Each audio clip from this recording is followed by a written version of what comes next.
जय हिंद दोस्तों। आज एक नया सेशन में हम लोग बात करने वाले हैं कि हाल की ओर से जो वैकेंसी निकल के आई हुई है। बहुत सारे बच्चा कमेंट कर रहा था कि सर हाल से वैकेंसी निकली हुई है, सर आप अपडेट नहीं दे रहे हैं।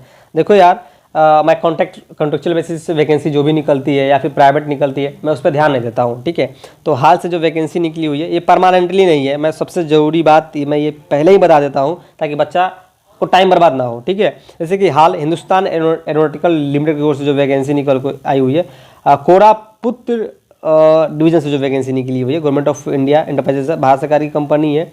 इसमें कोई सोचने वाली बात नहीं, मिनिस्ट्री ऑफ डिफेंस में आती है। ठीक है, तो ये जो विभाग है DRDO ये सब मिलकर काम करती है, रिसर्च सेंटर पर काम करती है।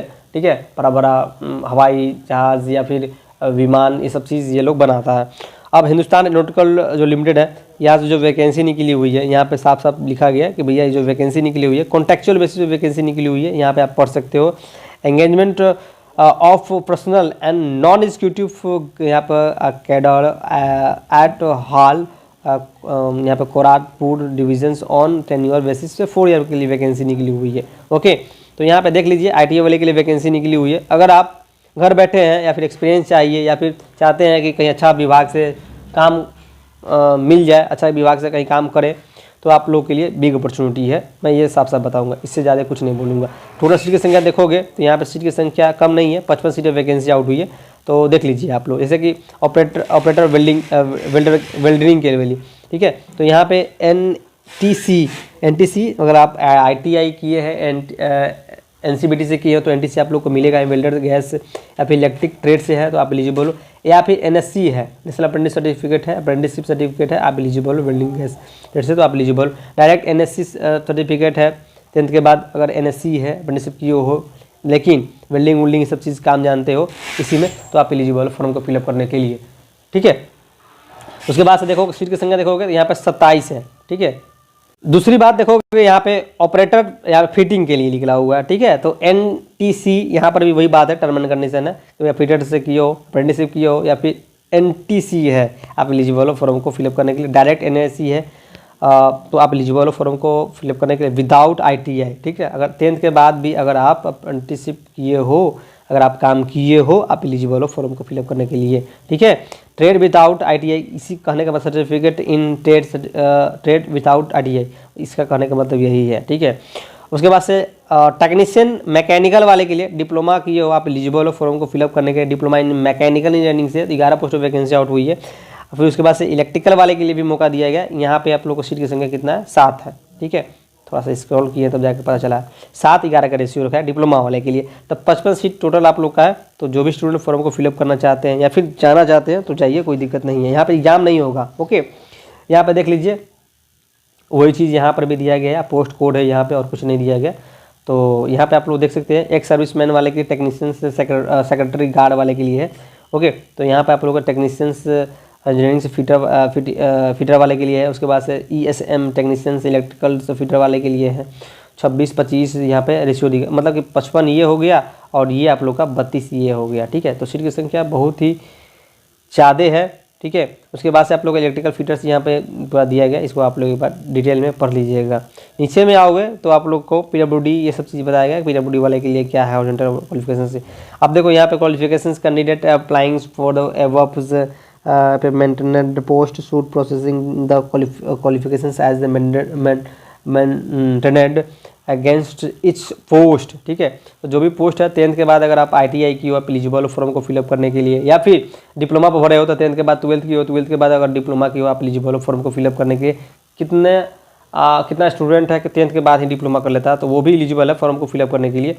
बस आप इसको एक बार पढ़ लीजिएगा। ठीक है, correspondent distance education से e-learning qualification will not be eligible to apply। देखो यार, जो डिस्टेंस मूड से जो भी स्टूडेंट यहाँ पे जो अगर ITI डिप्लोमा फिर किए हैं तो वो लोग यहाँ पे फॉर्म को फिलअप नहीं कर पाएंगे। देख रहे हो नौटंकी कितना हो रहा है, 4 साल के लिए रख रहे हैं लेकिन नौटंकी देखो ये लोग का।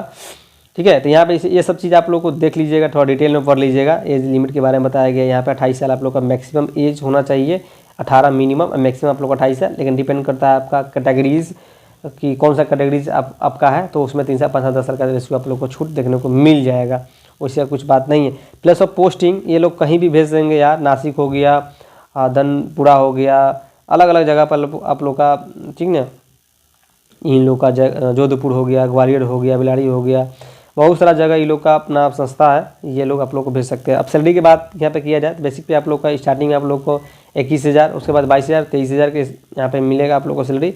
उसके बाद से यहाँ पे आप लोग को ये सब चीज़ अलाउंस से जो भी चीज़ है आप लोग को जुड़ेगा उस सैलरी आप लोग को बढ़ जाएगा, ठीक है।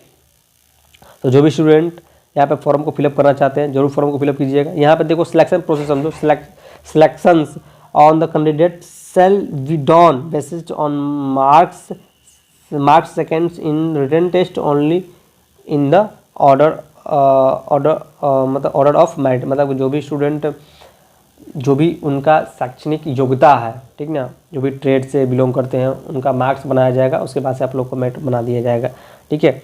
उसके बाद से आप लोग को 17/3/2024 को आप लोग को टेंटेटिव आप लोग को भुवनेश्वर में the written test will be the hand tentatively at Bhubaneswar में आप लोग को हो सकता है ये लोग बुलाएं, रिटन एग्जाम ले छोटा मोटा। उसके बाद से सब चीज़ यहाँ पे original photocopy identity card along with सब चीज़ आप लोग ओरिजिनल भी लेके जाइएगा और मतलब सब चीज़ लेके जाइएगा, ओरिजिनल भी लेके जाइएगा, 2 कॉपी भी लेके जाइएगा, लेकिन सब चीज़ लेके जाइएगा। जैसे कि आप लोग वोटर ID कार्ड हो गया, ड्राइविंग लाइसेंस हो गया, आधार कार्ड हो गया, पासपोर्ट पैन कार्ड हो गया। उसके बाद से सेंट्रल स्टेट गवर्नमेंट जो भी PSU से इम्प्लीमेंट जो काम उनकी ID कार्ड हो गया, गवर्नमेंट अगेंस्ट अथॉरिटी हो गया, ID card of college institute, जो भी चीज़ है आपके पास लीगल सब चीज़ लेके जाइएगा। कुछ भी ये लोग मांग देंगे यार, ठीक है। रिटन टेस्ट जो होगा आप लोग का 2.5 घंटा टाइम आप लोग को दिया जाएगा, उसमें क्वेश्चन जो पूछा जाएगा यहाँ पे देखो, ये जो ITI वालों को नहीं, जो डिप्लोमा पे जा रहे हैं उनका ये लोग एग्ज़ाम ले रहे हैं, ठीक है, ध्यान रखना ये बात। पेपर 1 में आप लोग को ये क्वेश्चन आप लोग को जो जनरल अवेयरनेस ये सब क्वेश्चन पूछा जाएगा, रीजनिंग रहेगा। उसके बाद से आप लोग का पेपर 2 में आप लोग को 40 MCQ टाइप से क्वेश्चन पूछेंगे, जो कि आप लोग का जनरल इंग्लिश रहेगा, रीजनिंग रहेगा। पेपर 3 में आप लोग का टोटल आप लोग का मिला के आप लोग को 100 क्वेश्चन आप लोग को क्वेश्चन पूछा जाएगा। ये सब चीज़ यहाँ पे टोटली आप लोग को यहाँ पे मेंशन किया गया, ठीक है। और यहाँ पे आप लोग को फिजिकल स्टैंडर्ड में ये सब चीज़ दिया, जैसे कि पुशअप यहाँ पे बैंड से 100 किलोमीटर कितना दौड़ना होगा, कितना रन कितना होगा, ओपनिंग हो गया, मंकी ये तो छलांग उलांग मारना होगा, ये सब चीज़ आप लोग को यहाँ पे दिया गया। तो ये चीज़ आपको देखना होगा, ठीक है। सेल की तरह यहाँ पर भी आप लोग को सब चीज़ यहाँ पे देखा जाता है। तो जो भी स्टूडेंट अगर आप इंटरेस्टेड हैं इसमें जाना चाहते हैं, ITI डिप्लोमा किए हैं तो देख लो, जाना चाहते हो तो कोई दिक्कत नहीं, जाओ, नहीं तो कोई दिक्कत नहीं है। लास्टली आप लोग का एज आप लोग का यहाँ पे 46 होना चाहिए, 40 से 56 के एज में यहाँ पे बताया गया कि ये सब चीज़ यहाँ पे होना चाहिए। बाद बाकी नीचे जब आप जाओगे सबका अलग अलग है, जैसे कि आप लोग को 40 यहाँ से ये हो गया, यहाँ से 30 से 40 के बीच वाले के लिए ये चीज़ यहाँ पे दिया गया। तो ये चीज़ यहाँ पे पूरा डिटेल में दिया गया, आप लोग इसको देख लेना, क्योंकि ये जो जॉब है नीचे वाला जो डिप्लोमा वाला है, तो यहाँ पे देखो physical test for the post of the secretary guard वाले के लिए है, ठीक है। यहाँ पे जो मैं आप लोग को बताया था, ओके, नीचे वाला मैं एक बार और आपको दिखा देता हूँ कौन सा, ये वाला, ठीक है। ये जो पोस्ट पे जो भी फॉर्म फिलअप करेगा बंदा उसके लिए, ठीक है। ये देखो यहाँ पे, ओके, तो ये परमानेंटली जॉब है, वो 4 साल के लिए, लेकिन ये परमानेंटली है सेक्रेटरी गार्ड वाला, ओके। तो देख लेना आप लोग। तो जय हिंद, जय भारत, जय बिहार, वंदे मातरम।